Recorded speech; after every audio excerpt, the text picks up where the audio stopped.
Hey there folks, welcome to Spectrum Pulse. We talk about music, movies, art and culture, and this is Billboard Breakdown.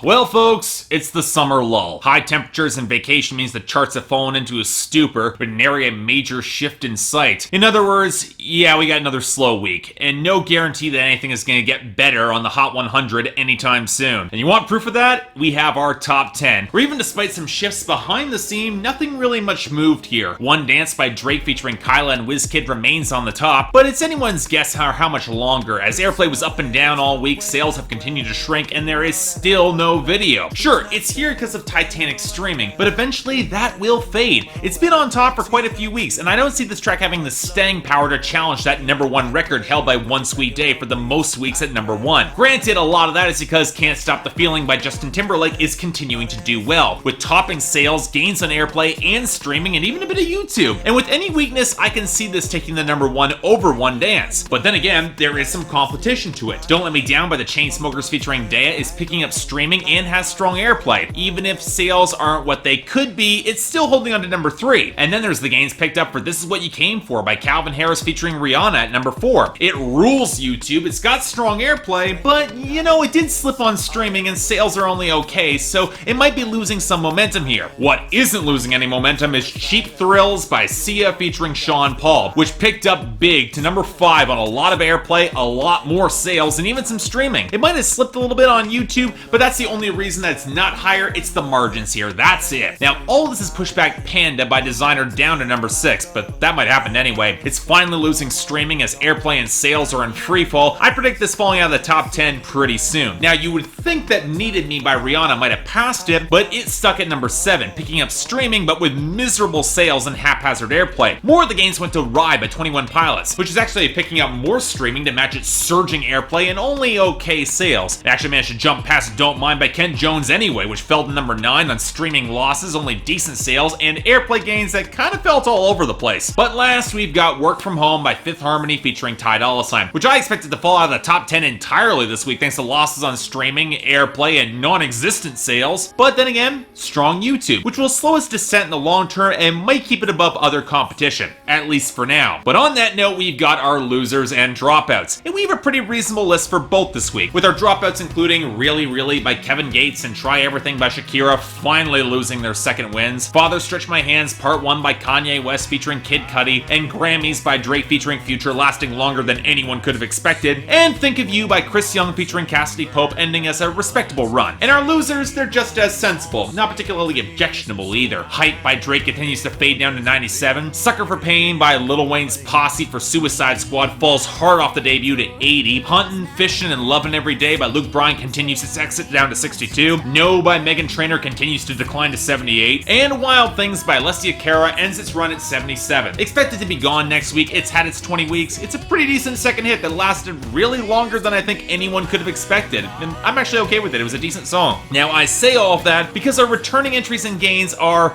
once again, kind of all over the place. I don't exactly mind that Ophelia by the Lumineers is making its 5th return to the Hot 100 at 96, but I'm not wild that it brought along Messin' Around by Pitbull featuring Enrique Iglesias back to 88. And as for our gains, actually I like a fair few of these. The worst is probably Toothbrush by DNCE continuing up to 52, but the rest aren't that bad, with Love by Tory Lanez rising up to 84, Unsteady by X-Ambassador surging up to 44, and the expected revival off the debut for Grace and G-Eazy with You Don't Own Me up to 58. The last game we have is Hymn for the Weekend by Coldplay with uncredited vocals from Beyonce. And yeah, it's not a track I love or anywhere close to Coldplay at their best, but you know what, the song has grown on me a bit, so I don't really mind seeing it going up to 61. It's a fine summer song. But can our new arrivals hold up the quality? Well, before we get to the 5 of them, let's talk quickly about our world hit from Australia that's frequently picked up a lot of traction, for good reason.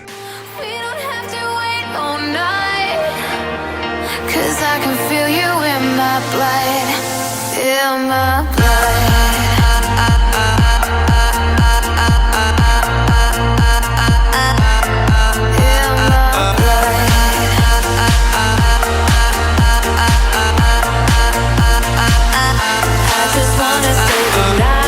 Okay, you're gonna have to follow me a bit on this one. It involves a fair bit of pop history. Now, the Veronicas came to the forefront in the mid-2000s with the wave of female-fronted pop rock that spawned acts like Avril Lavigne or Pink or Kelly Clarkson. But very quickly, the sisters proved willing to step more towards pop, like Untouched in 2007, a song I guarantee the majority of you haven't thought about in about 10 years, but will remain stuck in your head for days after you hear it. And yet, despite making some pretty sleek pop rock and even breaking into the global market from their native Australia, the rapid shift towards the club boom and the duo's desire to get more creative brought them into label conflicts, which led to their third album getting shelved by Warner Bros. And a label shift to Sony for a release in late 2014, a good 7 years after their sophomore release in 2007. Now, I didn't really review that album. It wasn't a bad slice of pop rock, but you could definitely make the argument that the Veronicas had kind of gotten left behind by the mainstream music scene. You could definitely not say that with their newest lead-off single, In My Blood, which goes straight towards breezy electronic EDM. You would never know that they were once a pop rock duo. And look, while I probably prefer their rock material, this is not bad. In fact, it's actually quite good with the layered keyboards, the sandy percussion, and tightly linked vocal harmonies, especially with the higher string touches on the hooks, with the sound somewhere between Jess Glynn and Kygo, and that's not a bad thing. Again, I'd probably take more of their rock material, but that's just me, and if this starts getting summer airplay in the States, I would not complain. Pretty damn good song. I'll take it. So okay,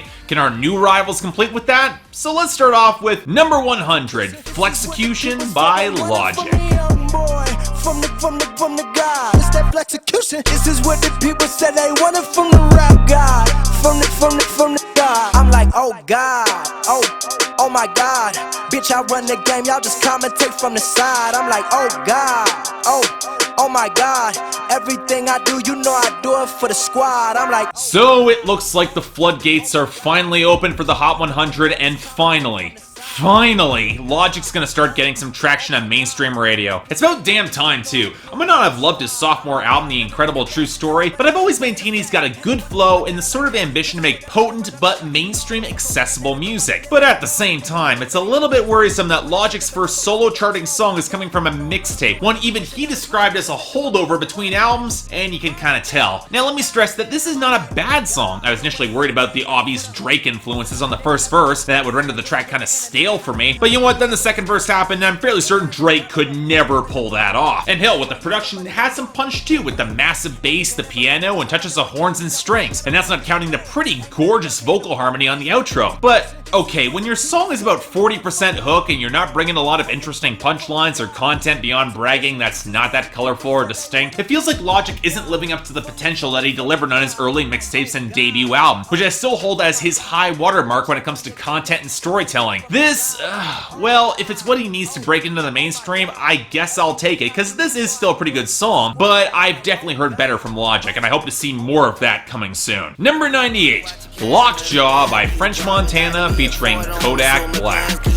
it be hard to understand when come a talk keep locking. I ain't even trying to talk, cause my jaw keep locking. She ain't trying to be a freak, but them bands keep popping. Still caught up in the streets and the fence still knocking. It be hard to understand me, my jaw keep locking. It be hard to understand when come a talk keep locking. Bite down, bite down. Granted, if the alternative is French Montana and Kodak Black, I'll take Logic any day of the week. I still have no idea why French Montana is actually famous. You would think with his lack of anything interesting to say, his career would have been over by now, but thanks to a featuring credit on All the Way Up, I guess we're stuck with this guy for another few more months, which is the second single for his upcoming sophomore album, not counting his 20 mixtapes since 2007. Okay, seriously dude, you have never had that much to say, and this song is all the more proving it. We're on the hook, he's bragging that he's getting lockjaw because of cocaine and Molly abuse, and that his pants keep falling down. Now the latter line is from Kodak Black, a rapper who's proof that the XXL freshman list does not care about quality so much as hype, because this guy sucks, with a lazy nasal flow and the unsettling ability to make French Montana seem interesting by comparison. And when you pair it with those bleak synths, the ghostly backing vocals, the bass-heavy percussion, and grinding rattles of chains, it's not even a fun song. Hopefully the rest of America picks up on that, but knowing my luck, ugh, I'd skip this. Number 94,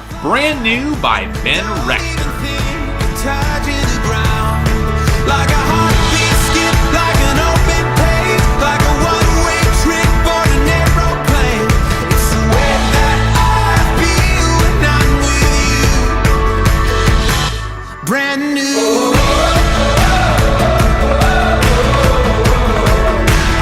Okay, so one thing you don't tend to see much in the Hot 100 are independent acts that build their groundswell more naturally, without the major push of a major label. And yet, this week we've got both Logic and this song from pop rock singer-songwriter Ben Rector. And Rector might be even more of an outlier case, because while Logic's got Def Jam behind him for as much good as it's done him, Rector has been pushing his albums out on his own label out of Nashville called Aptly Named, and has been doing quite well as a result. In fact, if you dig through his liner notes and note the list of underrated co-writers from country music working with him, to say nothing of the fact that he's based in Nashville and has a fairly accessible, smoothly acoustic touch sound, I am shocked that country radio hasn't tried to snatch him up yet. Granted, with this song he wouldn't belong anywhere near country, although since when has that stuffed him before, basically playing in the middle ground between One Republic's better material and Frank Turner's more anthemic tracks from his last album, Positive Songs for Negative People. And as such, this is pretty enjoyable. The songwriting is nothing all that special. He feels brand new and revived when he's out with this girl, and the production feels really too slick to give those guitars any muscle to fill at the background, but the quicker pace of the percussion, the backing organ on the final hook, and Rector's exuberance does push this into pretty good territory for me. Even if this song does end pretty abruptly, it could have ended better. It's not really a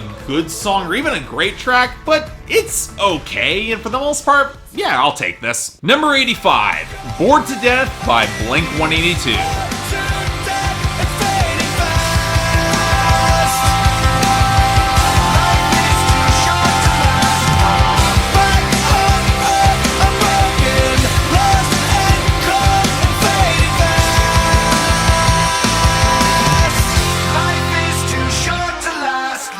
You know, I've been getting a fairly continuous string of requests to cover California, the new album by Blink-182, so let me get this out of the way. I've never really cared about Blink-182 as a band. I hate to say it, but I was never really listening to a lot of pop punk in the late 90s, and while I heard the big singles like everybody else, I never really developed the connection to the band that so many kids around my age did. It's not that I didn't like them, the big singles from Enema of the State mostly hold up, but when they went on hiatus and then reformed and then Tom DeLonge left the band, I don't really care. So with this being their biggest hit since 2011, can I say this isn't really doing anything for me and just move on? The only thing with any edge or spark to it is Travis Barker's drum work, because someone decided to throw a thin synth gloss all over the guitars that further mutes their lack of greater bite. And it's not like Matt Skiba is adding that much as a co-frontman here. As to the lyrics, okay, the best thing about it is the dick joke and the hook, because everything else about this writing feels very tired and drained, where even on the bridge he phones in the encounter with this girl that he's supposed to meet up with. And while some bands are trying to interpret this song as trying to be about when Tom left, yeah, okay, that's one hell of a stretch, especially when it's more likely it's about a disillusioned guy trying to hook up and not wanting to see the same cycle go over and over again. And sure, there's a place for music like that, but Blink-182 used to have a knack for making their angst connect, and it does not happen here. I guess I'll appreciate Travis Barker, but like most Blink-182 songs, at the end of the day, I don't really care about it. Just saying. And finally, number 34, M.I.L.F. Money by Fergie. I got that M.I.L.F. money. You got that, you got that, you got that M.I.L.F. money. I got that, I got that, I got that M.I.L.F. money. I got that M.I.L.F. money. I got that M.I.L.F. money. I got that M.I.L.F. money.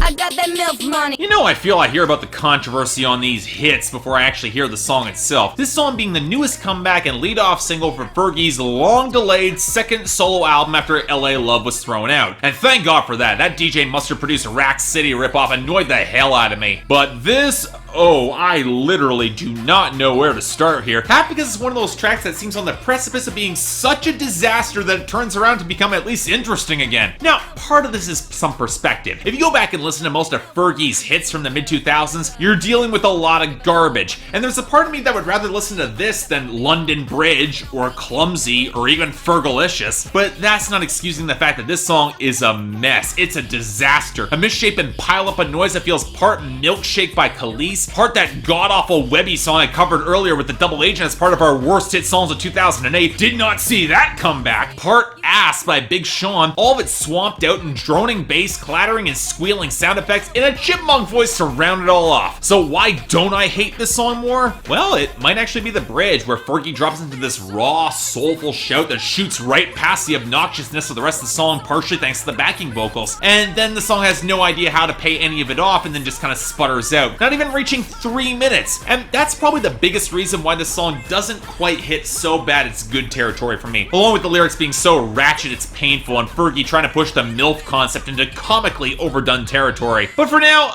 I'm sorry, I don't really hate this, but I can imagine if it gets extended traction or any sort of radio airplay, I'm gonna get sick of this in record time, so you never know, this could end up on a worst list if it actually lasts that long. But what it also means that when it comes down to the best and worst of this week, it's not getting the worst. I'm giving that to Lockjaw by French Montana featuring Kodak Black for having no redeeming qualities whatsoever. At least M.I.L.F Money had that bridge, which I kinda liked. As for the best, again, there's not really any standouts this week, but I'm gonna give it to Logic over Ben Rector for that second verse in the outro, really having some punch and showing that Logic is indeed capable of doing more if given the opportunities, or if he actually cares about the music he's making. Let's hope this summer lull gets broken soon. I'm not sure how much more of this I can actually take, but till then, I'm Mark, you're watching Billboard Breakdown on Spectrum Pulse.